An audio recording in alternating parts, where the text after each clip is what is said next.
আমার বাবা যদি না আসতো তাহলে কি আমরা এখানে আসতাম? এখানে অনেকে আমার বাবার মতো, অনেকে আমার ভাইয়ের মতো। আমার বাবা মারা যাওয়ার পর আমার ভাই আমাকে পড়াইছে, ওই কৃষি কাজ করে পড়াইছে। তো আমরা যে পরিবর্তিত পরিস্থিতি এবং পরিস্থিতির মালিক সমিতি সারা বাংলাদেশ যেটা দাম বাড়িয়েছেন, এটা অন্যায্য। এটা বর্তমান যে আলুর যে মূল্য, সেই মূল্যের সাথে অসামঞ্জস্যপূর্ণ। গত বছর যে আমরা আলুর দাম পেয়েছিলাম, কৃষকরা যে খুশি হয়েছিল, তার ভিত্তি করে সারা বাংলাদেশ ব্যাপী আলুর চাহিদা মেটানোর জন্য কৃষকরা কেউ লোন নিয়ে, কেউ পরিশ্রম করে স্বতঃস্ফূর্তভাবে আলু চাষ করেছেন। আমরা বিশ্বাস করি এই আলু আমাদের দেশীয় চাহিদা মিটিয়ে বিদেশে রপ্তানি করা যাবে। আমাদের বিদেশে 30% আলু সরবরাহ করে বীরগঞ্জ, 15% বাংলাদেশের চাহিদা পূরণ করে বীরগঞ্জ। বীরগঞ্জের কোন কৃষক কারো দ্বারা শোষিত হবে, বঞ্চিত হবে, প্রশাসন তার সমর্থন করে।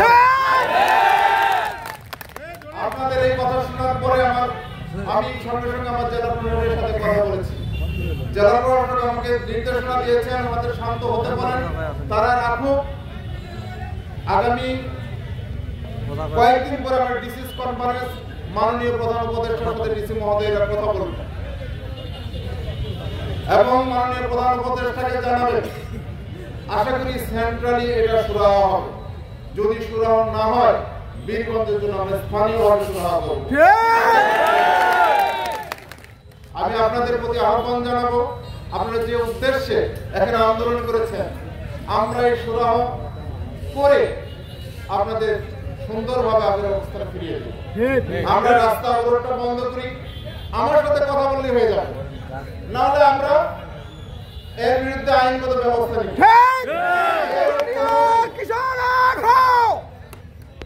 কোন সিন্ডিকেট আমাদের কৃষকদের উপর কোনো কিছু চাপিয়ে দিবে, কৃষকরা মানবে না, এখানে রাজনৈতিক দল মানবে না, সুশীল সমাজের লোক মানবে না, দেশপ্রেমিক জনগণ মানবে না, প্রশাসন, পুলিশ সহ সর্বস্তরে সরকারি কর্মচারী মেনে নিবে না। আমরা আপনাদের পাশে আছি, আপনারা যেভাবে চান সেভাবেই হবে। আমি ইতিমধ্যে অতি সাহেবকে আমরা বলে দিয়েছি, এখানে যে কমিশন তাদের সাথে আমরা প্রাথমিক কথা বলবো।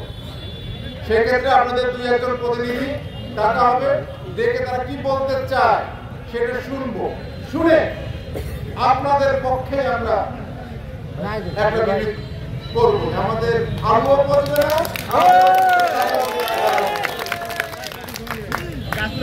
আপনাদের ধৈর্য ধারণ করতে বলছি।